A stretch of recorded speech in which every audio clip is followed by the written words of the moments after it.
नमस्कार, आप देख रहे हैं टीवी7 भारत और मैं हूं आपके साथ कोमल माथुर। शुरुआत करते हैं आज की बड़ी खबरों की। देश के मशहूर यूट्यूबर खान सर एक बार फिर सुर्खियों में हैं, लेकिन इस बार वजह उनकी पढ़ाई या क्लासरूम नहीं है, बल्कि एक बड़ा विवाद है। पटना में उनके कोचिंग संस्थापन से जुड़े फायरिंग मामले में पुलिस ने एफआईआर दर्ज की। इस बीच उनके चाचा इमरान अहमद का एक बड़ा बयान सामने आया, जिन्होंने इस विवाद पर और भी ज्यादा इस विवाद को गरमा दिया। खान सर के चाचा ने उन पर गंभीर आरोप लगाए। मीडिया से बातचीत में उन्होंने खान सर को नटवर लाल तक कह दिया है। इतना ही नहीं, उन्होंने दावा किया है कि खान सर बहुत साजिश करने वाले व्यक्ति हैं और लोगों को अपने फायदे के लिए इस्तेमाल करते हैं। चाचा के इन आरोपों के बाद सोशल मीडिया पर भी बहस तेज हो गई है। दरअसल पूरा मामला पटना में हुए एक फायरिंग की घटना से जुड़ा है। कुछ दिन पहले खान सर के कोचिंग संस्थापन के बाहर गोलीबारी की घटना हुई थी। इस बार घटना में एक सुरक्षा गार्ड भी घायल हो गया था। गोली चलने के बाद इलाके में हड़कंप मच गया और पुलिस की कई टीमें मौके पर पहुंची, जिसके बाद पुलिस ने जांच शुरू की और पूरे मामले की तह तक जाने की कोशिश की। जांच के दौरान पुलिस को कुछ ऐसे सबूत मिले हैं जिनके आधार पर खान सर के खिलाफ भी एफआईआर दर्ज की गई है। रिपोर्ट्स के मुताबिक पटना पुलिस ने इस मामले में कानूनी कार्रवाई शुरू कर दी है और आगे की जांच जारी है। कुछ रिपोर्ट्स में यह भी कहा गया है कि जांच के आधार पर गिरफ्तारी की संभावना से इनकार नहीं किया जा सकता। हालांकि अंतिम फैसला जांच और सबूतों के आधार पर ही होगा। इस बीच खान सर ने भी अपनी बात रखी। उन्होंने पहले ही इस घटना को लेकर एक साजिश बताया था। उनका कहना है कि उनकी बढ़ती लोकप्रियता से कुछ लोग परेशान हैं और उनकी छवि खराब करने की कोशिश कर रहे हैं। खान सर ने ये भी संकेत दिए थे कि कोचिंग कारोबार में वजह इससे निशाना बनने आया है, क्योंकि हालांकि इन दावों की आधिकारिक पुष्टि अभी तक नहीं हुई है, लेकिन पुलिस अभी पहलुओं की जांच कर रही है। अब इस पूरे मामले में न्याय मोड़ उनके चाचा के आरोपों ने ले लिया है। परिवार के भीतर से आए इन बयानों ने कई सवाल खड़े कर दिए हैं। क्या ये सिर्फ पारिवारिक विवाद है? क्या पुराने मतभेद अब सार्वजनिक हो गए हैं और फिर इसके पीछे कोई बड़ी वजह है? इन सवालों के जवाब फिलहाल किसी के पास नहीं है। दूसरी तरफ खान सर के समर्थक उनके पक्ष में खड़े दिखाई दे रहे हैं। सोशल मीडिया पर उनके लाखों छात्र और फॉलोअर्स लगातार उनका समर्थन कर रहे हैं। उनका कहना है कि जांच पूरी होने से पहले किसी निष्पक्ष पर ना पहुंचा जाए। वहीं कुछ लोग ये भी कह रहे हैं कि कानून अपना काम करेगा और सच्चाई जांच के बाद सामने आएगी। खान सर के पिछले कई वर्षों से देश भर के छात्रों के बीच एक लोकप्रिय नाम रहे हैं। अपनी आसान भाषा, अलग अंदाज और सामान्य ज्ञान की क्लासों की वजह से उन्होंने बड़ी पहचान बनाई है। बिहार से लेकर देश के कई राज्यों तक उनके छात्र मौजूद हैं। यही वजह है कि उनसे जुड़ी हर खबर तेजी से चर्चा का विषय बन जाती है। फिलहाल इस मामले में दो तरह के दावे सामने आए हैं। एक तरफ पुलिस जांच कर रही है और दूसरी तरफ एफआईआर।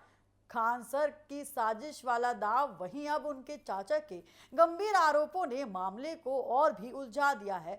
ऐसे में सच्चाई क्या है, इसका जवाब केवल जांच और कानूनी प्रक्रिया के बाद मिलेगा। वे सभी की नजर पटना पुलिस की जांच पर है। आने वाले दिनों में ये साफ हो जाएगा कि फायरिंग मामले में किसकी क्या भूमिका थी और चाचा द्वारा लगाए गए आरोपों में कितनी सच्चाई है। तब तक ये मामला बिहार की नहीं बल्कि पूरे देश में एक चर्चा का विषय बना हुआ है। इसी के साथ बढ़ेंगे हमारी दूसरी खबर की ओर। पश्चिम बंगाल की राजनीति में हलचल वो कई ज्यादा तेज है।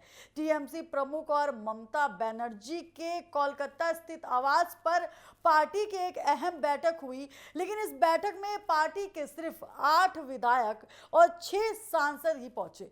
ऐसे में पार्टी के भीतर बढ़ती नाराजगी और गुटबाजी की चर्चा और भी ज्यादा तेज हो गई है। बैठक में विधायक बीना मंडल, असीमा पात्र और मदन मंत्री कुणाल घोष, कई नेता यहां पर शामिल थे। वहीं सांसदों में अभिषेक बैनर्जी, कल्याण बैनर्जी और उसी के साथ डोला सेन और माल रॉय मौजूद थे। बैठक के बाद टीएमसी सांसद कल्याण बनर्जी ने विधानसभा में नेता प्रतिपक्ष के तौर पर यहां पर जो है नियुक्ति को गलत बताया। उन्होंने कहा कि ये फैसला नियमों के मुताबिक नहीं हुआ है और टीएमसी इसके खिलाफ सोमवार को कोलकाता हाई कोर्ट का दरवाजा खटखटाएगी। कल्याण बनर्जी ने बीजेपी पर भी यहां पर गंभीर आरोप लगाए, बीजेपी पर भी हमला बोला। उन्होंने आरोप लगाया है कि बीजेपी कार्यकर्ता टीएमसी नेताओं और कार्यकर्ताओं को निशाना बना रहे हैं और उनके खिलाफ झूठे मामले दर्ज कराए जा रहे हैं। उन्होंने कहा है कि टीएमसी इस लड़ाई को सड़क से लेकर अदालत तक लड़ेगी। दरअसल ये पूरा विवाद ऐसे समय में सामने आया है जब पार्टी से निकलने के बाद कई बागी नेताओं का दावा यहां पर किया गया है कि विधानसभा के विधायकों का समर्थन जो है वो हासिल है। बागी गुट ने शोभनदेव चट्टोपाध्याय को नेता प्रतिपक्ष बनाए जाने के फैसले को भी मानने से साफ इनकार कर दिया है। वहीं यहां पर उनकी अगुवाई वाले गुट को विधानसभा में मुख्य विपक्ष के रूप में मान्यता मिल चुकी है और विधानसभा अध्यक्ष ने उनके दावों को स्वीकार नहीं करा है और यही वजह है कि अब टीएमसी के भीतर सियासी लड़ाई खुलकर सामने आती दिखाई दे रही है। एक तरफ ममता बनर्जी और पार्टी का आधिकारिक नेतृत्व तो दूसरी तरफ बागी विधायक अपनी अलग ताकत दिखाने में जुटे हैं। ऐसे में सबसे बड़ा सवाल यही है कि आने वाले दिनों में टीएमसी एकजुट रह पाएगी या पार्टी के भीतर की ये खींचातानी और भी ज्यादा बढ़ेगी, क्योंकि एक के बाद एक मुश्किलें यहाँ पर बंगाल में टीएमसी को जो है देखने को मिल रही है। चुनौतियां जो है टीएमसी के लिए बढ़ती हुई नजर आ रही है। इसके साथ बढ़ेंगे हमारी चौथी खबर की ओर। नीट और शिक्षा व्यवस्था को लेकर चल रहे विरोध के बीच कॉकरोच जनता पार्टी के संस्थापक अभिजीत दीपके दिल्ली पहुंच चुके हैं।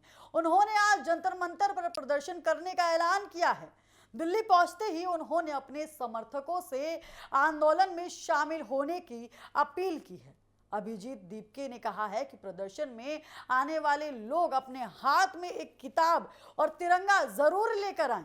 उन्होंने ये भी कहा है कि पुलिस कर्मियों को सम्मान और धन्यवाद के तौर पर फूल देना ना भूले। दीपके का कहना है कि यह आंदोलन पूरी तरह प्यार और शांति के साथ आगे बढ़ाया जाएगा। अमेरिका से भारत रवाना होने के दौरान भी अभिजीत दीपके का ये कहा था कि उनका भविष्य जो है संविधान के हाथों में है।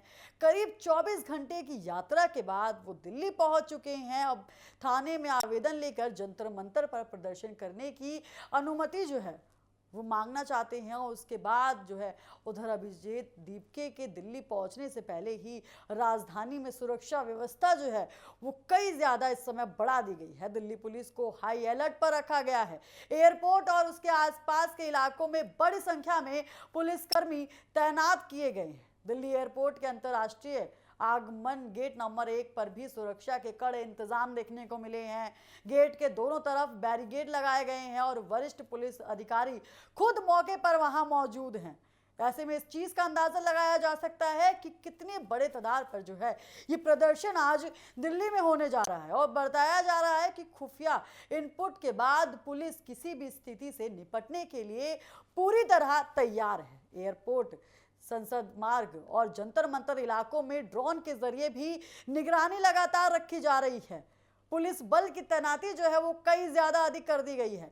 दरअसल अभिजीत दीपके पहले आम आदमी पार्टी के साथ भी काम कर चुके हैं और बाद में पढ़ाई के लिए अमेरिका चले गए थे। अब भारत लौटने के बाद उन्होंने शिक्षा से जुड़े मुद्दों को लेकर आंदोलन का ऐलान किया है।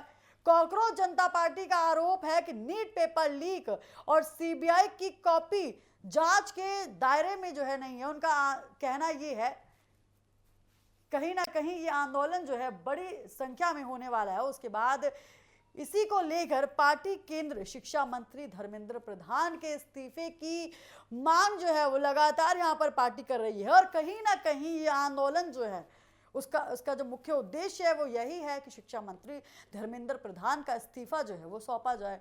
अभिजीत दीपके का दावा है कि उनके आंदोलन में हजारों लोग शामिल हो सकते हैं। उन्होंने एक इंटरव्यू में कहा है कि कॉकरोच जनता पार्टी के 11 लाख से ज्यादा सदस्य बन चुके हैं और सभी से प्रदर्शन में शामिल होने की अपील की गई है। पार्टी की ओर से यह भी कहा गया है कि दूसरे राजनीतिक दलों के लोग भी इस प्रदर्शन में शामिल हो सकते हैं।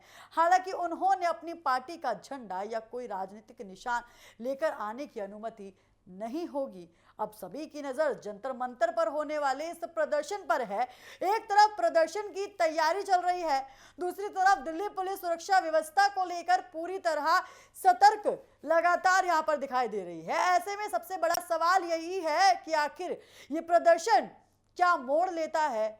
आखिर जिस तरीके से ये प्रदर्शन की तस्वीरें यहाँ पर सामने आती हैं, जिस तरीके से ये तस्वीरें सामने आ रही हैं, तो सवाल ऐसे में यही उठता है कि आखिर किस मोड़ पर ये प्रदर्शन पहुंचता है। तो फिलहाल के लिए इतना ही, फिर हाजिर होंगे। आप देखते रहिए TV7 भारत।